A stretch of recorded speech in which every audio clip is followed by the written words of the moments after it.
You're listening to the Podcast Detroit Network. Visit www.podcastdetroit.com for more information.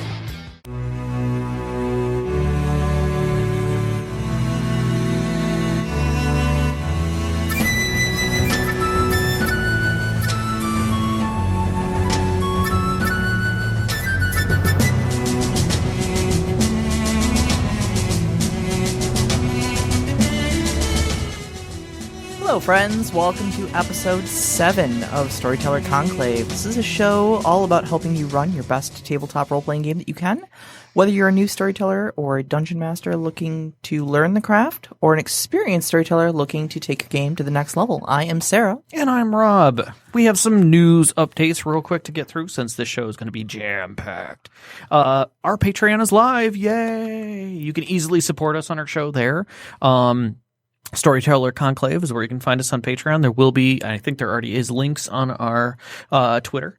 Let us know what you want to see there. Like, we threw in some stuff because we are really bad at asking people for money, so we're not going to. We're just going to leave that there and see where it goes.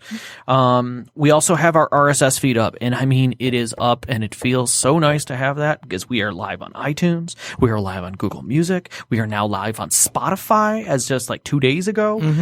We're looking at Stitcher. I kind of looked into it a little bit. We'll see if somebody asks for it, I will totally get that set up without a problem. We did find out today, just a few moments ago, from the engineers here at Podcast Detroit, that the website and the listen live will be active, hopefully, tomorrow after they finish the rebuild. They got together with whoever they needed to and worked it out. So now that's going to just update on the website and you'll be able to listen to us live again. So for those of you who took the time to go get the app and listen to us live through the app, we appreciate it. But everyone else who's hitting this on the afterthought of like a day or two later, we appreciate that as well. Absolutely. But you will be able to come back and listen to us live soon enough. Sarah.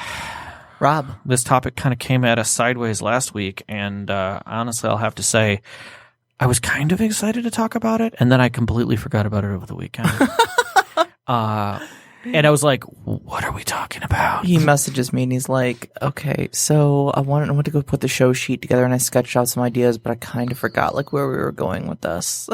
Luckily, like we picked it right back up where we left off, so that was a good news. Getting us to talk about any of these topics here is, the problem is getting us to talk about it for shorter than an hour, not getting us to talk about it for longer than. And what's funny is I'm actually going to come back to that later in this discussion, that whole feeling and thought, because we talked about it literally just minutes ago at dinner. That's what we call a callback. That's right. But we're going to get back to forgetting things and why it's important in games, but we'll come back to that. All right. Let's talk a little bit about players and where you find them and who they are and kind of how to handle that whole thing. I mean, after this many years of doing it myself, I kind of know I'm going to say it and it's going to get us in trouble. My stable of bleeps, I know where to find them. We could have, I could look at Kate and be like, I'm going to swear now, bleep me please, but that's not going to work out. Right. So, we're just going to go with our best efforts to try and keep us in iTunes good favor. I don't have a bleep, but I have a boing. Ooh. Oh, that's hilarious. I love that. Okay, let me know. We'll workshop it. We'll workshop it. We'll do this. So, but like for me, it's always been finding the people and sometimes you hear about someone new who wants to game with you. And, I go through kind of my own little, I'm not going to call it a ritual, but like process of vetting and discovery to see if they're going to fit into my game. Yeah, sure.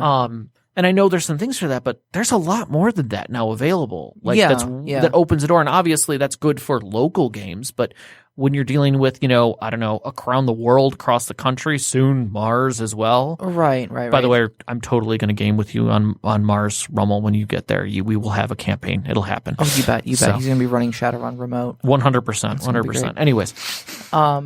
But there's a lot of options available out there for finding players nowadays. We've talked about before. We're living in the digital age. There's a lot of digital sort of things out there, and even some of the old traditional ways are still around. I mean, obviously, everybody likes to game with their friends, but that's not always an option. I've heard stories from people who like live out in the middle of nowhere and like their nearest neighbor is 3 miles away. how are you going to find a gaming group, of reliable friends when 4 people? Well, in not your only entire age that, group, but like you move into a new area and you don't know anybody around you. Exactly. So one of the oldie goldie ways that's been around for a while. Though I myself have never used this, and I don't believe, Rob, you've ever used this as well, is going to your, you'll often hear them referred to as FLGS. That stands for Friendly Local Gaming Store. That's right. That is true. So go into whatever your local gaming shop is, your little hobby hub that happens to be nearby.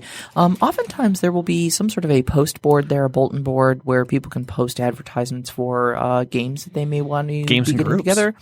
Games and groups, mini painting surfaces, things like that. But you may be able to find something up there saying like, hey, we've got a 5th edition game starting. We're looking for 2 more players. If you're interested, contact us at this number or whatever. Yeah, especially if I know there's a lot more stores who are doing in-store game sessions where you can go and get time at one of their tables, borrow their books, borrow their minis and such. And I think that's great for people who are starting out and maybe just getting into it. That gives you a nice center to start from. Absolutely. And get to know people, especially if you're brand new to an area. And game stores love doing that sort of stuff too, because it sells product. Yeah, definitely. It's a live product demo. It's no different than getting the sample of salami or whatever from the deli. Right. Where you get a taste. They want you to buy the whole thing. Exactly. But at the same time, though, there's also something going on right now with at least 5th edition D&D, where they've started up the Adventurers League. Okay. And it's a set of kind of standardized rules by which you have to apply to your character. Okay. But as long as your character is Adventurers League viable, what's the word I'm looking for? Adventurers League compliant. Okay. You can go basically to any Adventurers League game. Oh. And they have them at multiple hobby stores, multiple locations all across, if not the country, the whole world. Shadowrun did this. Yeah. They did their live runner system, and there's a different name for it, and I know right now I can hear Overwatch yelling at me about this. But anywho, we took a look into that years ago. I want to say, God, probably close to 7 or 8 years ago, they started that. And as long as you followed it, you could do Shadowrun missions anywhere. Any storyteller could do it. And when we went to Gen Con last year in August, which is a whole nother discussion, believe me, it was fantastic. Don't think that SI wasn't anything less than fantastic, but it is a lot to take in. And I don't recommend playing Shadowrun there. That's a whole nother story. But anyways, we were able to sign up for a Shadowrun's mission. And it was easy. Like it was, and they kept track of everything for you. You had your worksheet, and you were done. You had your mission completed. And I thought that was really cool, especially for people who wanted to play in a campaign. Yeah, absolutely. That was contiguous. Absolutely. So these are all, it's basically all officially run by Wizards of the Coast, from the standpoint of like they publish the modules and whatnot. So it's it can be a good experience. There are certain things that I dislike about it, just because there's, obviously you're going to have people just showing up kind of at random, right, and leaving at random, and so essentially there's the rule is like you don't like, okay, John joins the party. That's it. That's your character intro. Like there's not going to be a plot arc for you that, explains how you just showed up with the group. I know you're in the middle of the jungle 500 miles from the nearest city, but John's in the party now. Right. Okay. And I think for Shadowrun it made it easier just because you're pulling a mission and people together. Yeah. And Johnson has that. So I think in its odd Shadowrun tropiness, it works really, really well. It does, especially in that format. Yeah. It does in that format. I think in D&D, I could see how that would get very clunky trying to make that feel right. It might be, but I guess my point is if you're willing to gloss over those things, and I mean, honestly, if your other option is not having a D&D game. Right. Then I think it's a wonderful resource. And it may even just be a great thing for first-time players who want to try the game out, who don't want to go through the stress of trying to hunt down a group or anything like that. It may not be the greatest first-time experience for what you could get out of the game, but it'll at least allow you to sample a little bit of what the game could be for you.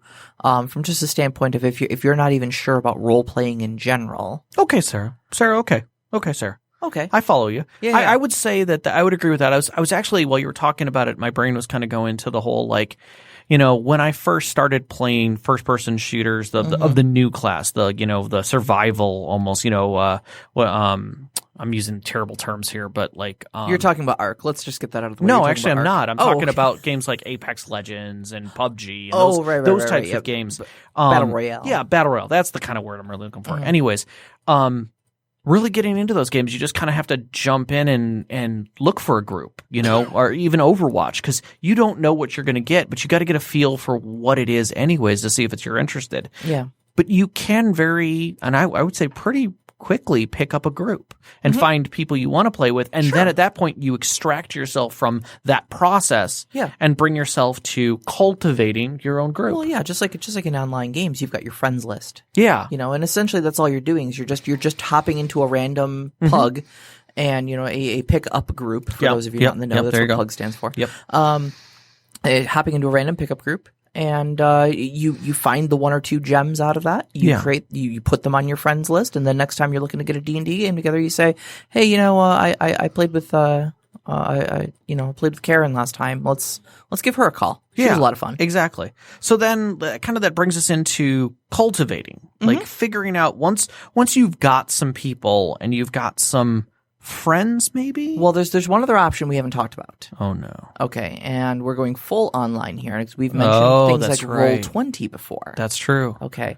so you've got your local gaming stores, which may have want ads posted up, but you've also got certain online resources. I know Roll20 does this. I would love for people in the Discord, if you know of other resources, please post throw them up there. There. Definitely. But they actually have looking for group posts. The Roll20 game that I was in for that short period of time, all of our players were found that way. I was the only person the storyteller knew in real life. Oh, wow. And basically said, "Hey, I would love it if you played my game.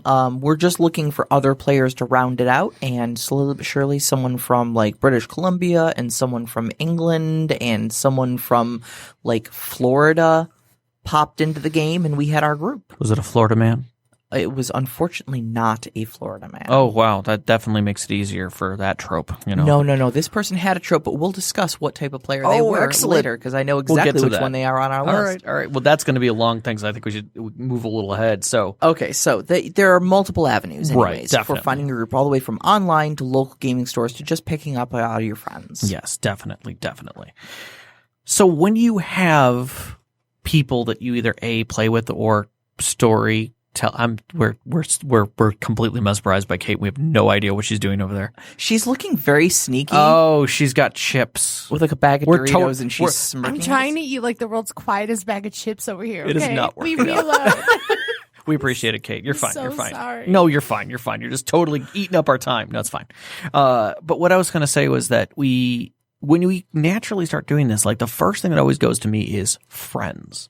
But I think gaming groups have to develop that level of communication just to be able to get to a point where you can play and talk openly. And I think that's one of the keys to cultivating a group, is to know what kind of a story your group wants to play. Yeah, absolutely. I mean, right off the bat, you're not going to know it. I mean, if you've just met somebody and maybe played a session with them, you might have a kind of idea of the games they like to play. And newer players aren't going to have the self-awareness to definitely not. Know what type of games they're into, what type they're not. I mean, if they're just, hey, yeah, sure, okay, all games are kind of the same, whatever, we're going to role play, Right. But, Vampire the Masquerade is going to play very different than D&D, which is going to play very different than Dread, which is going to play very different than 7th Sea. Or maybe they only LARPed or something like that. And all those have very different things. I mean, I've known a couple people who have been burned out of games. Like they played one game and never want to role play again because that experience sucked ass. Oh, yeah. Yeah, and absolutely. I would think that those kind of situations definitely make it challenging to get those types of people back into storytelling.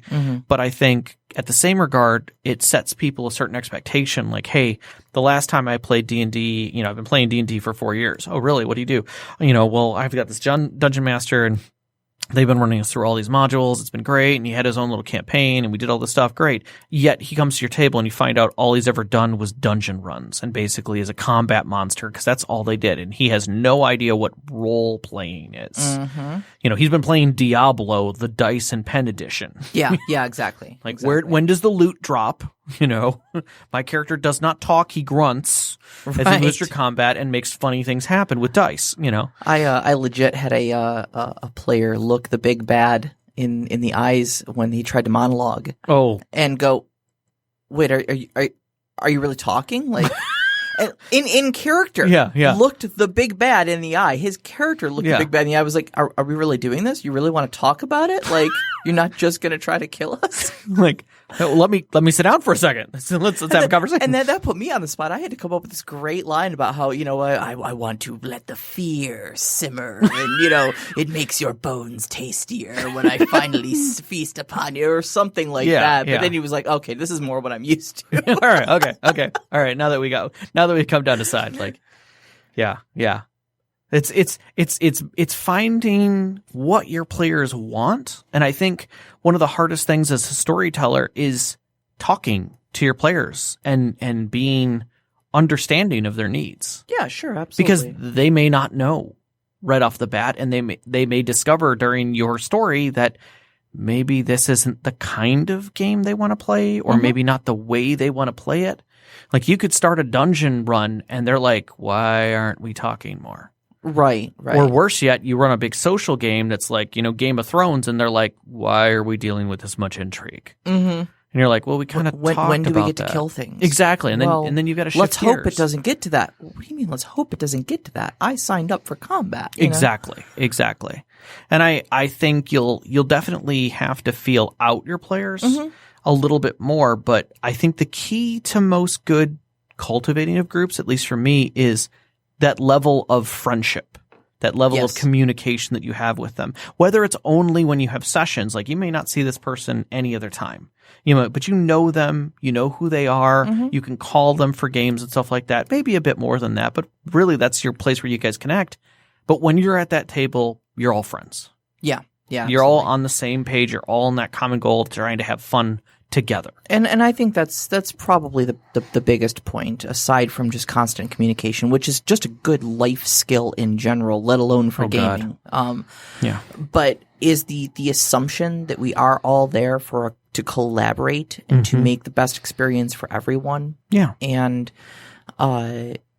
even if you don't know that person terribly well, if they're like a friend of a friend who's been brought to your gaming group or someone like that, or maybe they're new to your gaming group, as long as you can establish that there is an assumption that everyone is at the table to make the experience better for everyone. Right. As long as you can get them to buy into just that, I think everything else is details. I agree.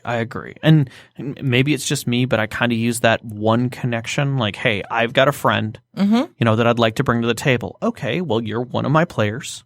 Tell me about them. Yep. Tell me about your experiences with them. Yes. So that you can build that trust through the other player at your table. And for me, it's always, okay, you're bringing this person to my table. It's kind of on you as well to make sure that they're cultivated into the group, and whether or not you think maybe it's not going to fit or it will. Yeah. Rob's a bit like a mafia don, so you vouch for them, and then their life is in your hands. So if they mess up, you're the one that gets executed summarily. He starts with a pinky, so yeah. I start small. I'm only going to make you step on 1d4. The Legos of D&D, and the lights will be on. And you will step on it. So, but I think the other thing about that is that in any session, I think it always comes back to there's always one player that you're keeping. Like I've never known a game where I've wanted to start a new game and I'm like, let me go find a bunch of players that I've never played with. That's never been in my mind. There's always been like, hey, Sarah, I've got this great campaign idea. And you're like, ooh, that sounds awesome. And then we just start pulling stuff together. It's having that one at least one seated old player, that person who's been with you, who knows the system or knows it well enough. I mean, it's funny. We started talking to Matt just recently because I brought up Mouse Guard, and he started a whole thing. I did, and I'm sorry, Matt, but I'm not sorry. Hashtag totally not sorry. Hashtag not sorry. Yeah. I've never actually got to sit down and play Mouse Guard, and I don't think anybody has played in our group. Has played Mouse Guard. I'd only really heard the name. Yeah. But I watched players discuss it. I watched a bit of it at a convention, and I was like, "This is neat. I like some of the systems and how it's worked, but I've never gotten a chance to play it." So I'm exceptionally intrigued by it, and I think I'm going to say this. I think that Matt is awesome for wanting to do this because it's a game system that he wants to get into, and Matt is an amazing storyteller. But at the same time, he's stepping into very unknown territory with everyone because it is a system that we all don't know, but he knows us as players. Right. So he's already seeded the field with, I know all of these people are role players. They're good at what they do. And so therefore, I've broken past the issue of knowing how they're doing it. So I'm going to say that I'm good to move forward as a storyteller at that point. Yeah, sure, absolutely. So, there's definitely a trust you build up with your players over time like that. Yeah, so. yeah. But I think you touched on an interesting point there, though, is that sometimes you don't always have your old seasoned players at the table, but it's very good to have at least one. So that way you can have someone kind of acting as a guide to the rest of them, not only for rules but also for role play. Because I know a lot of new role players. Like we went through this with Sean's game, right? Where I was the only experienced role player at the table. Okay, everybody else in that was new. Oh wow. Okay. And like to role playing as a whole? To role playing as a whole. Oh wow. We had played that little bit of Aberrant before. Oh, okay. So they kind of got what the gist of role playing was, but this was their first D&D game. Okay. But still, the Aberrant section really only went for like a couple months. Honestly, it was not a terribly long time that we played Aberrant before we decided that it wasn't the game we were looking for. So we moved over to D&D, and it was just. To this day, actually, I have talk with Knox in the Box. Okay, yeah. Who, he's been discussing with me. He's like, I kind of want to try to role play more, and I feel like I'm not getting the feel for my character, and I'm like, just cut loose, man. You know, he's like, I know, but I kind of feel self-conscious about it. Like, that's fine. Like, it's good to have that old blood at the table to bust into the monologue. Right. Or to step up and tell the noble that you're not standing for their shenanigans anymore and that you're going to put your foot down. It's not necessarily leadership, but it's setting a scene. Or to put on a funny voice. Oh, yeah. Or to be the goofy bard who does the odd thing and tries to seduce the succubus. Right.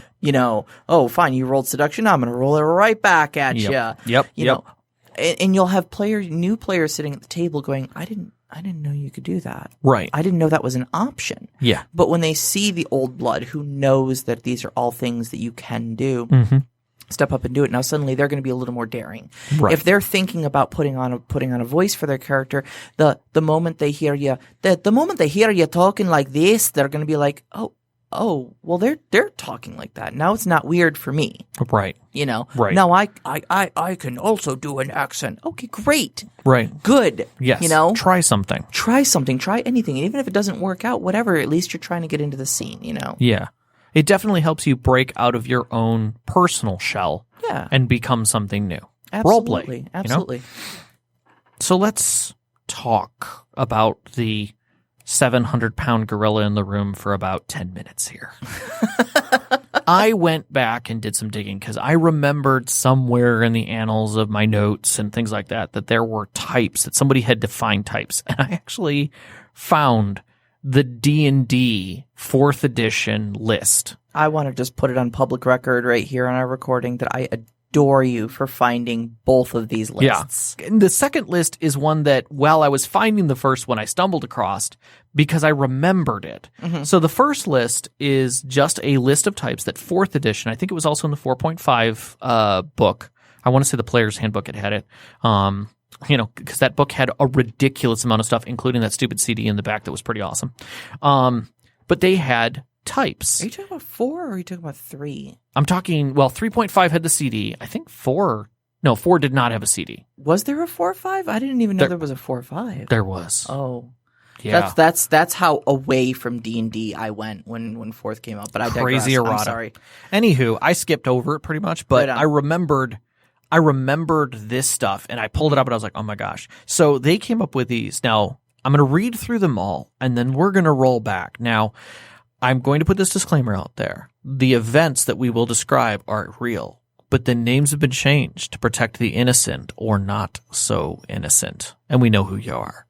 We know who you are. So let's go through this. So we have the first one, the actor, who has fun by developing and acting out fictional characters. That's great. Pretty simple. That sounds like me. Pretty Honestly, straightforward. That sounds like me. We have the explorer. Yeah.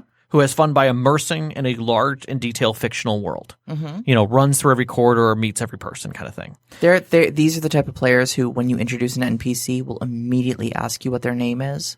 Yes. And what their profession is. Yes. And what they do here. Yeah. And what brings them here. Yeah, and make you How long force they've you been to here. make notes. Yeah.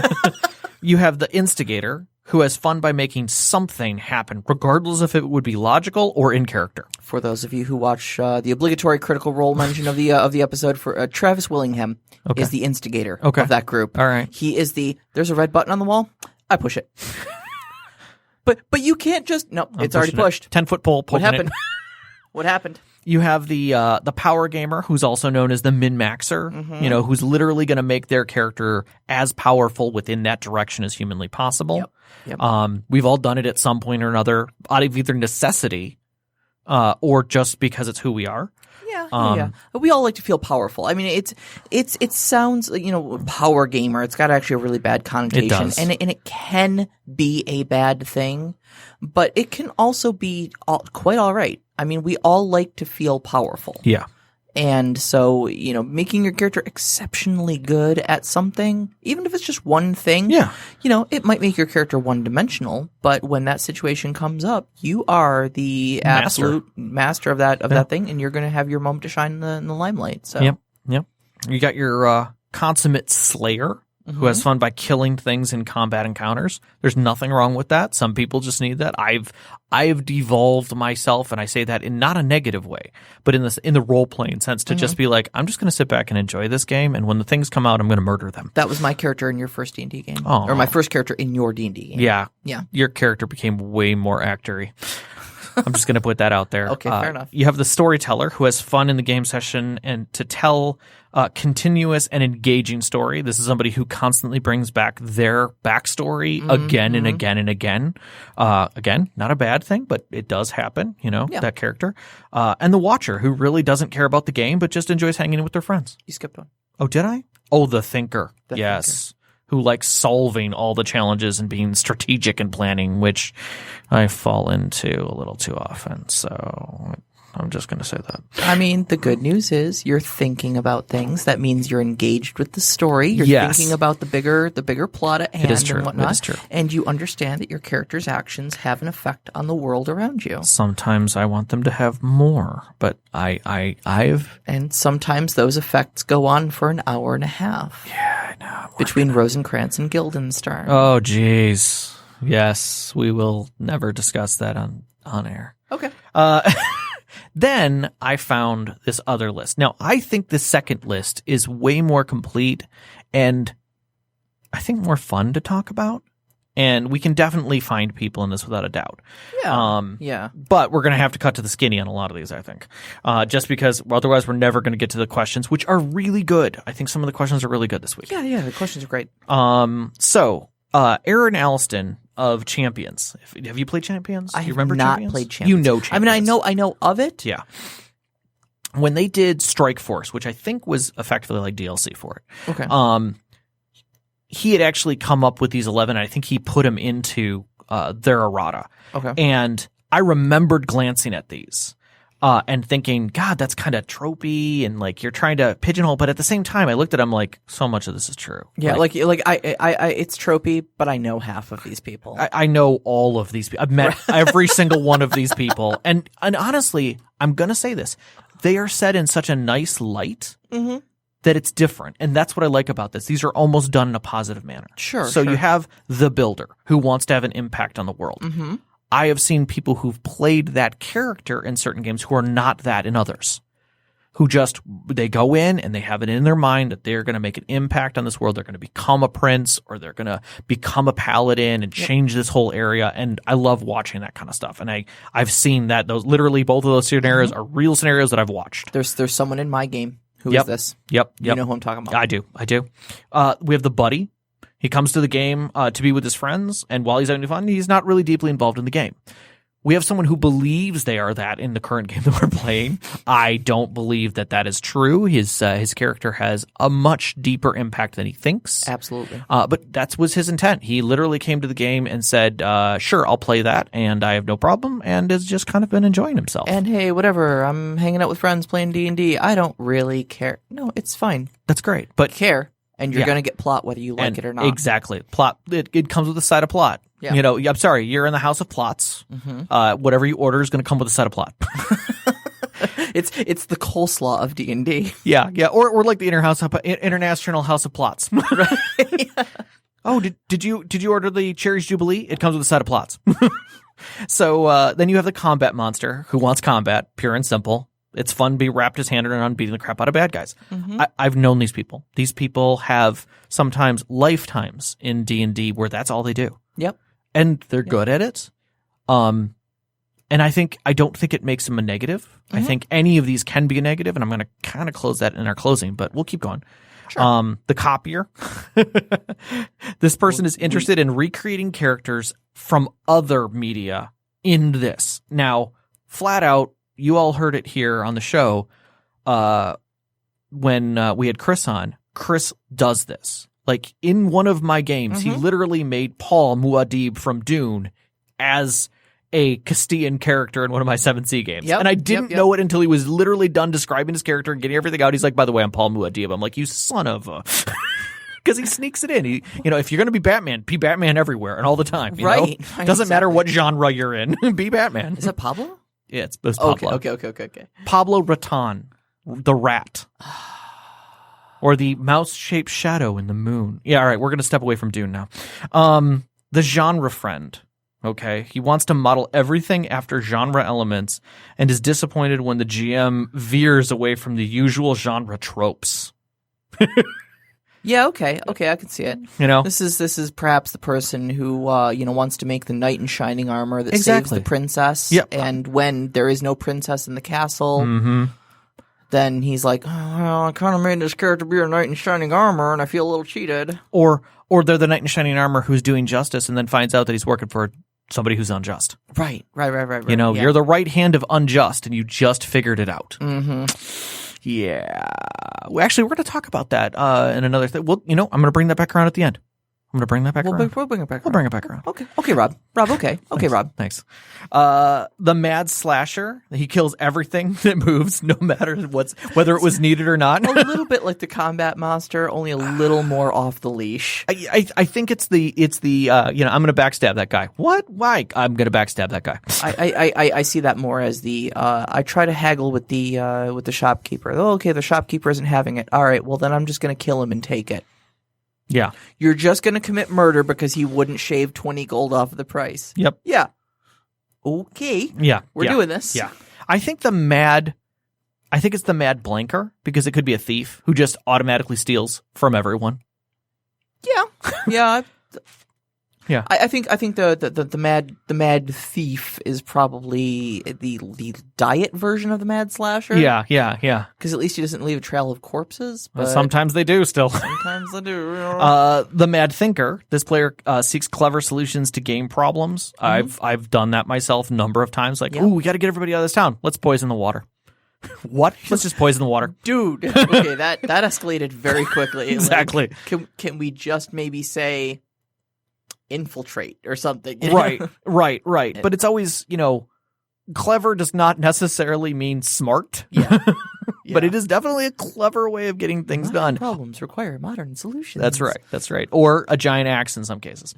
The plumber. He wants intricate character with deep, complicated backgrounds, motivations, and expects the exploration thereof. AKA, I made a deep, rich background character who has a troubled childhood with multiple people who have ruined them and how they're going to rue the day when they go and find them and murder them. And he's tied not only to the main villain, but his chief lieutenant as well as 4 in-game organizations that you can find in these source books. Correct. Yes. AKA, welcome to V for Vendetta as one of your players. So, yeah. I think that kind of goes back to the whole trope of different genre. But again, I mean, we make it sound bad. We make it sound bad, but having somebody who ingrains themselves in the lore is a good thing. Yeah, teaches everyone else. Because first off, it teaches everyone else, and second off, it makes it really easy to tie in a lot of these outside tropes and stuff like that. For instance, we have a player in my game right now who, when they handed me their backstory, did write up a couple names and locations of proper things. And when they did that, I don't even think they really truly understood the implications of what they put on their backstory. But I did. Yeah, and that's beautiful. And I was able to then go, okay, just because you gave me the inn, because you said you lived in this location rather than this location, I know what's going on there. And now suddenly, wham, there are plot hooks that I wasn't going to put in there before. Yep. But now that made my story a lot deeper because you took the effort to put those hooks in your story. Yeah. Yeah. And I think that helps draw the team as a whole toward plot because they're directly involved. Yeah, absolutely. Yeah, don't think that they're a bad person. That isn't great. Just don't put them in your game. Right. So, you've got the romantic. We all know who this is. Yes, the player who focuses on relationships and character interaction. I need to adopt everyone. Everyone. And I use the word adopt for a very specific reason. But the whole thing is that these players aren't bad either. Again, I'm not saying this in a negative connotation. Yeah. We're going to always sound like that because, again, we're like, we remember this scenario. Oh, my God. What we're doing here in the studio is we're looking at each other with a knowing smirk on our faces going, we have so many stories to tell that we can't tell on this podcast. No, there's literally not. I'm literally watching our time dwindle, and I'm like, there's so much to talk about. There's always so much to talk about. But yeah, like use those people, use those relationships for both good and bad. Let them draw off away from your villain a little bit down a slight rabbit hole, only to discover that because they went down that rabbit hole, there's a pile of problems left behind that they didn't realize, or draw them back to where they need to be. Sure. You know, I always like the way that kind of moment works. I think I'm going to pull a Harry Potter movie reference out. Okay. When near the end of the movie, they run into Dumbledore's brother, and he actually brings them back to plot and puts them right back in connection with the school and how to get in. And it almost feels like a MacGuffin. Like, oh, he was just here. But he had been there all along as a subtle character that was there. And that kind of allowed one of the characters, if we want to say that Harry's one of the characters, to say, I'm interested in this. I'm going to follow this individual. Oh, no, I want to know more. And boom, now that I have trust, I can get to where I want to go. And it was a great storyteller point in that sense. Yeah, absolutely. So we have the rules C lawyer. I don't know why they actually use that, but rules lawyers are effectively the players who are primarily interested in bending the rules in order to min-max their characters as much as humanly possible. I think there's a really negative connotation to it. It's a really negative description. A rules lawyer is basically just someone who knows the rules. At their core, there's someone who saw the rule book and said, this is the way the game is played. Right. And they understand that to be the structure upon everything that's built. Correct. And so if something needs to happen, they understand that by that there is a rule for it. Right. There will be a role because on page 147 of the player's handbook, it specifically says in the third paragraph that that's the rule you use. Now, on one hand, you can obviously see where this is going. They know the rules. They know how to bend the rules. They know all it said and not or. Right. So it functions this way, which is going to suddenly destroy your entire plot. It can turn out like that. But I will say it is really nice having a rules lawyer at your table sometimes because you can just focus on story. And if you do need something quoted verbatim out of the player's handbook, you can literally just point to that person and be like, what was the ruling on that again?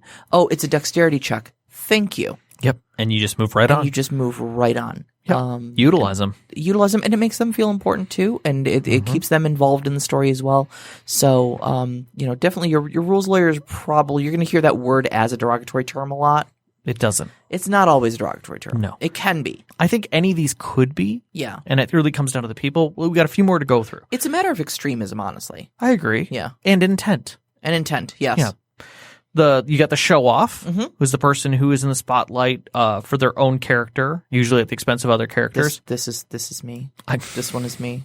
No, look, I'm openly admitting it. This is me. Okay. This is me. I don't always see that, but I think that is I think that position isn't as permanent. I think that happens with people from time to time, but they recognize it or don't. Yeah, I mean, I'm going to say it's me with the caveat that it's me whenever the plot is focused on me. Right. I'm pretty good, I believe, at stepping back and allowing everybody else to have their own spotlight. So I don't think that last bit where it says to the detriment of other players is necessarily application. And I think that's the intent. I think that's where you need to say, are they intending on doing that? Right. But damn it, when I have the limelight, I'm going to let that thing shine on me. Yeah. And here comes the different one to the rules lawyer, and that is the pro from Dover who decides a character is best in a field, whatever that field is, and they drive to that field. Like this person is a horse master. Like, Epicure is their thing. Well, like that's great in certain campaigns, but it can be very detrimental if you write up a campaign that's about the high seas and they're a master of horses. Yep. Like what do? Well, maybe that's something they really want to be interested in, and you might need to accommodate a little. Yep. There's nothing wrong with that. Yeah, it definitely leads to some conversations with your players. Yeah. I mean, the other thing is that if they're a pro at horses, it doesn't mean they can't do other things, but that's what they're best at. There's nothing to say that you can't utilize that in a different sense. Sure. Meaning that, you hear, where normally players would be like, oh, so what is he trading in? Oh, he's trading in, things, but he raises Lippenzellers. And like your one character goes, wait a second. Lippensonners. Exactly. Yes. And that's the point, is that they're there to now go, wait, can I make a roll on that? And you make a roll, you're like, there's no way he's making a trade on that. He's not going to trade those after they're 6 months old. What's really going on here? And now that player has an in. Exactly. But it's not the way you originally thought about it. So. And then what is that? The Tragedian? Tragedian. Wow. Nicely put. Where they want their character to suffer and they want to play that suffering out. And I've seen it. I've done it. I think in certain games it's hilarious. There's definitely some games where I've seen that as an actual fault. So Liam O'Brien, for anyone paying attention. Liam O'Brien, he has a brand and he does it very well. There you go. So I think what we're really getting at and what we kind of described is that there are all these different types of people. We will put this list up so you can decide who you are. Our friends on Discord who are out there, take a look at it. See who you are. See who you've been. But remember that these aren't negative. The negative connotation comes into your intent. Yep. If your intent is to be not a friend at the table and not let other people enjoy the game, then yeah, it's a negative. But remember that these aren't bad. Yeah, exactly. A tragedian at your table can add a lot of drama. Oh my God, they can. Or they can soak up hours with depressive edgelord BS. Exactly. It's all about how it's played. It's all about how much time it takes up. It's all about their intent in doing so. So yeah, and gaming with people is trial and error. It is. You're going to make mistakes. They're going to make mistakes. People are going to have bad days. People are going to have bad moments. Things are going to, on the outside, are going to make impacts on it. Like you have a crappy day at work, or you've maybe like one of your players just literally pulled, 40 to 60 hours of training, and all they've done was talking for a week and a half. And now they get to a session and they don't want to talk anymore. They're done talking. And you enter into social combat and suddenly they're just not in it for that anymore. Yep. Those are things that you're just going to have to watch for. And I think as a storyteller, you've kind of got to look out for your players and see how they're feeling. Yeah, absolutely. And that's, I think, the big thing is, especially like for our newer storytellers out there, or people who are considering picking up a game and being a storyteller for the first time. We've talked an awful lot about curating your group and knowing your players and all this sort of stuff, but it really is. This is all trial and error. Yeah. Like none of us walked in. When I first sat down at your table, I was a friend of another friend. Yeah. I was introduced because this person said, "Hey, Sarah's cool. She can join us." And you were like, "Yeah, sure, whatever. Any friend of yours is a friend of mine, but we'll give her a try." You didn't know. Not a clue. But we communicated. Yep. We talked. You got my feedback on what I was enjoying about the game, what I wasn't enjoying about the game. Yep. You learned me as a person. We hung out outside of game. Very much so. And at that point, we established a friendship, and you understood after a couple game sessions that, like, okay, Sarah's someone I enjoy having at my table. Yeah. And I was invited back next time, and now here we are doing a podcast together. So Exactly. And you may find people, as a storyteller, you might find that maybe gaming for you isn't so much about the role play aspect. Maybe you just like to do dungeon running with your friends and getting them into deep trouble, and you'll find your group that connects with that, where it's a lot less talky and a lot more slashy. Yeah. And there's nothing wrong with that. That's the way you play. Not every group is good for every game. Exactly. You're not gonna. I'm not gonna bring the same people to play Dread that I'm gonna play with my D&D game. So I'm going to say let's wrap this up a little bit with some quick final statements on this. And I'm going to say one of the things that we talked about was have a discovery session, do a 0 session. I think Shadowrun as a system does this really easy with a milk run, but there's nothing that says that you have to immediately jump into the depth of your campaign with any group, whether you know them or not.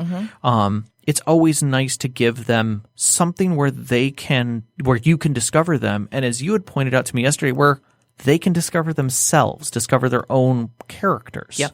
And I think that's important before you immediately throw them, because it's knowing what you're going to say in the game is something you don't know until you're there. So take that time and figure out what kind of story you want to tell. Give agency to not only what their characters are going to be, but how they want to be. Ask the questions. It's one of the hardest things we can do as a storyteller is, hey, what do you guys want to do? And listen and be prepared for them to be like, I'm not sure. Or that for them to tell you it's not what you wanted to do. Yep, absolutely. So, and don't be afraid to make those changes on the fly as well. yeah. So if you do start, if you do kind of sit down thinking, well, we're going to probably have more of a hack and slash sort of game, and 3 out of your 4 players look you in the face and say, I don't know, I'm kind of done with hack and slash. I'd really like something that's more, questy, a little more romantic, maybe a little more social. Okay, well, maybe we can talk about making this more of a social game for you. Yeah. We have questions. We have a lot of questions. We have like 10 minutes. We have like 10 minutes and a lot of questions. All right, we're going to try and hit these hard and fast because I think we answered a lot of these. And also, like I said, I think There's a couple you want to throw in the next session? Yeah, there's a couple that were asked with sufficient time before this episode, but they apply a lot more to what is going to be next week's topic. So we're going to hold them in reserve. All right, so we're going to go through the ones that at least I'm seeing here that we've definitely kind of either hit or we can hit pretty quick. Vedran had the question, what do you look for in players when you're setting up a new game? For me, because I've done this for so long and I have a stable or a box of players that we are capable of kind of looking at what I already know. Like I can pick out of my group if I want to run this type of game, or I can pick out of this group this type of game. And I think that's what I look for in players is I look for people who are interested in going through the game that I want to, the story that I want to play through. Now, I may get with them and find out they want it to be maybe a little less social, a little more active. Or we may find out that they want to make little twists to it or put their own feelings to it. But effectively, when I'm looking for players, that's what I do.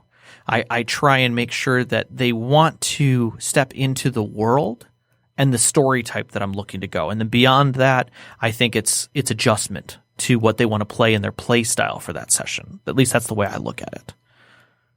I have nothing to add. I think that's perfect. Okay, fair. Legitimately think that's perfect. You want to grab that next one? Yeah, sure. Knox in the Box, who I'd like to give a quick shout out to for being our very first Patreon. Thank you so much for supporting the show. Yes, very much so. Has offered up a question to us. If your players expect a certain amount of props, tech, etc., is it reasonable or appropriate to ask them to shoulder some of the expense of that? How would you best approach that subject? Thoughts about a dues system. So we actually talked about this legitimately straight up in our game. Yeah. In my game.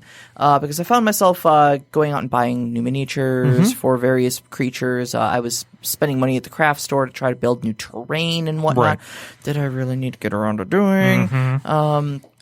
But a lot of that actually did come up, and what we had kind of like in our gaming group. This isn't really a thing, I don't think, outside of our gaming group. Right. We have what we call the GM bribe. Yeah. Which is just kind of customary to that the GM is running a game for you. So, sometimes the GM bribe is a Slurpee. Yeah. Sometimes for me, the GM it got out that I like sour candy, so like bags of Sour Patch Kids would just show up in front of me. Yep. It was like Christmas every single time, and it was wonderful. But I got thinking, I'm like, I'm spending an awful lot of. Not an awful lot of money. Like, I wasn't bankrupting myself. Don't get me wrong. I don't want to make it sound like that. But Right, I was spending money consistently on the hobby to run this game for everybody. Sure. And I thought to myself, you guys always, buy me bags of Sour Patch Kids and stuff like that. First off, I'm actually getting backlogged on Sour Patch Kids, which is not a problem I ever thought I would have. Right. But at the same time, instead of maybe putting $2 or $3 into Sour Patch Kids, put $2 or $3 just like into the game. Yeah. Help me defray a little bit of the cost of like, well, you guys are going to fight a weird monster. I need a miniature for it. So I'm just going to pick up the Reaper Bones. It's not much more than $4 or $5, but we did actually have a conversation. I think everybody was amenable to it. I think it's a perfectly reasonable thing to ask as long as you can establish trust.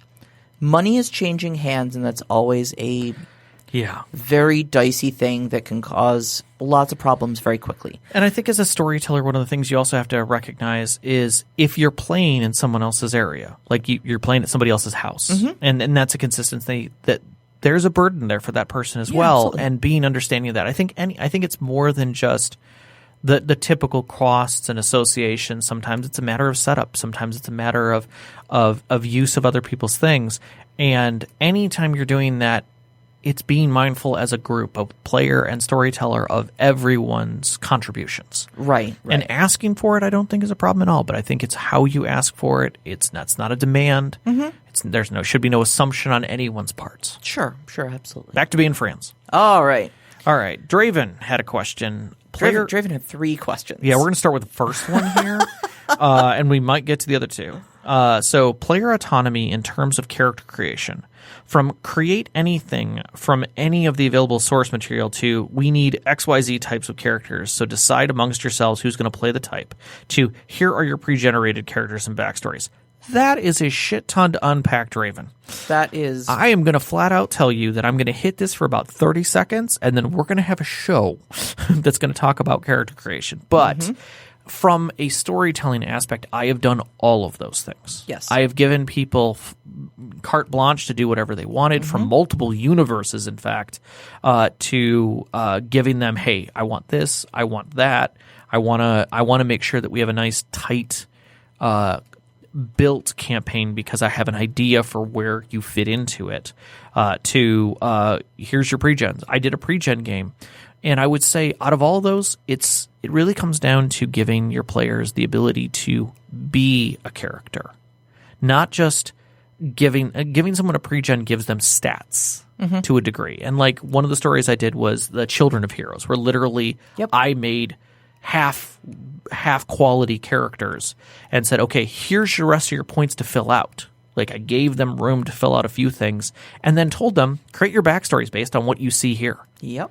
And it worked out, I think, very well. One of my favorite characters, honestly. Yeah. And then I let you guys grow up, which was even better. I looked the character over and I said, I don't know what the hell to do with this. But then I saw you dropped a couple points in firearms, so I dropped a couple more and said, she's a gun bunny now. There you go.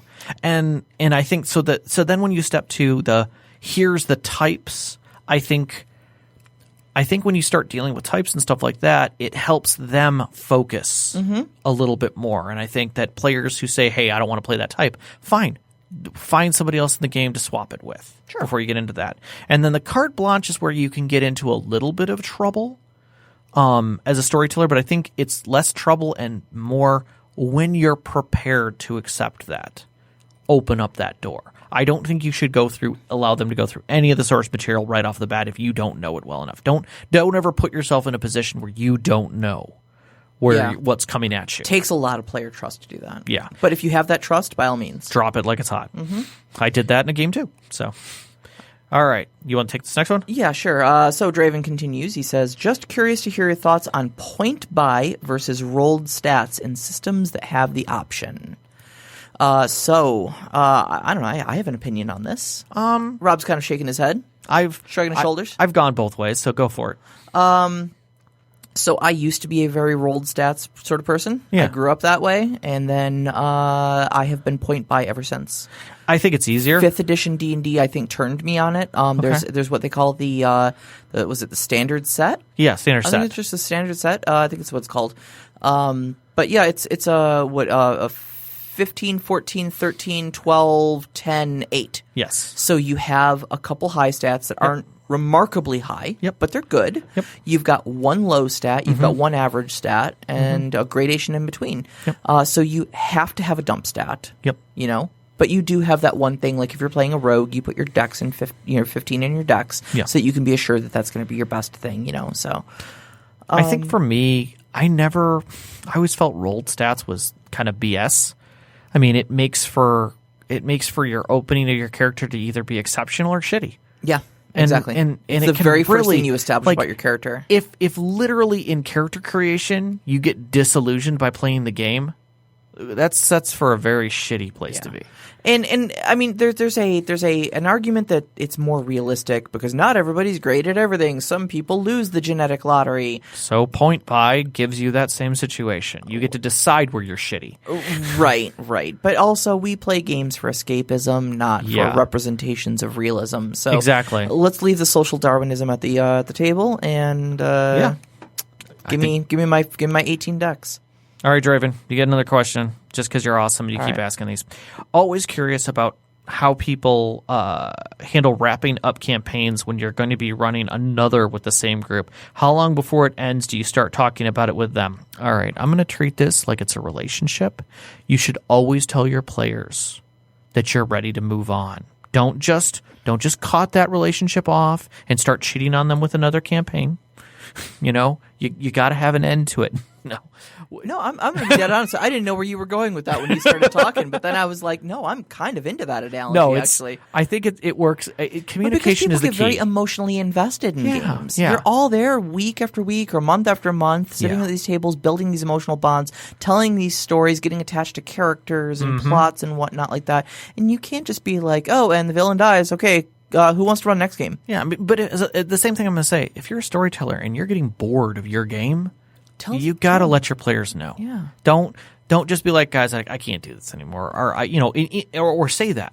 Say that. Don't just not run the game. Don't just get lazy because again, they're invested. They want to play the game. They're gonna come back at you, and if you're not prepared, then they're gonna feel terrible. So I would say, and this is just, I would say from my point of view, Draven, if you're getting close to wrapping up a game, that excitement level, that push at the end of the game, push it all the way through, and give an afterglow to your players. I wouldn't say like run a secondary session or something like that at the end of the story unless you feel like you need it. But go if you want to roll on the next game, start telling them about it immediately. Like tell them like, hey, I got this idea for this other game. Are you guys interested? And they'd be like, oh yeah, but can we do this? And they might turn you from what you were going to do into something else and just write a note in a book, put it off to the side, give it a little bit of room. You'll be amazed how quickly your players will be like, yeah, let's try that other game. Let's move on. I think a lot of this answer is judging your players' excitement level. Always. I mean, if they're ready to roll on another campaign and they're like gung ho, yeah, absolutely, roll right into it as soon as you guys all feel ready. But a lot of times players need to, especially when we're all adults and work and kids and family and whatnot like that. Sometimes you need a breather because you're making sacrifices to be there at the game already. And if the campaign is coming to an end, maybe I need a month or two to kind of just take care of some stuff, make sure that my schedule is clear again, so that we can re-engage in a new game. Exactly. All right. We did have 3 more questions. We did. And we know about them, the Mad Elf and Technolich. We find them to be fantastic questions. But we actually want to discuss next week with those in next week's topic. And that is building immersive characters. Now, I will say that we did not know we were going to go there as quickly. But when we kind of walked into it, we were like, yeah, this is where we need to go with this. And the questions drew right to it. So we will bring those questions in to next week's discussion. Well, next week. Wow, it's already happening. Yep. So I think it's time for us to wrap up as our engineer's yelling at us. Well, she's not yelling. She's pointing very She's pointing. politely. All right, so let's hit this. Slightly waving my finger. She's okay. Fair She's enough. at the waving standpoint, right. so we better wrap up. So let's say this. You can find us on Twitter at @ST_conclave. Or on Instagram at @ST_conclave. You can also now find us on Patreon at Storyteller Conclave. And remember, you can always find us on Google Music, iTunes, and Spotify now. So tell your friends, hook them up. Spotify is actually pretty awesome at finding us. Absolutely. Or if you jump into our Discord, if you're listening to us for the first time, go to our Twitter link and you'll find everything there. We'd love to see you on Discord. There's a lot of very active discussion that takes place there all the time. We do want to, we mentioned our Patreon, give another big shout out to our very first Patreon, Eric. Thank you so much for supporting the show. You're keeping us going here and letting us know that we're loved and supported, and also helping defray a little bit of the cost we put into this. Our music is Beyond the Warriors by Goya Frog, and our outro music, which you're hearing right now, is Only Our Footprints in the Sand by Mid-Air Machine. Both can be found at freemusicarchive.org. We record here at Podcast Detroit, which can be found on Twitter at Podcast Detroit. Our engineer is Kate, and we love her oh so much. And we'd love to thank you, our Patreon supporters like Eric, our families, Vicky and Sean, thank you so much, and all of our friends out there who play games with us. And you, our listeners. Thank you, everybody. We love you. Good night. Good night.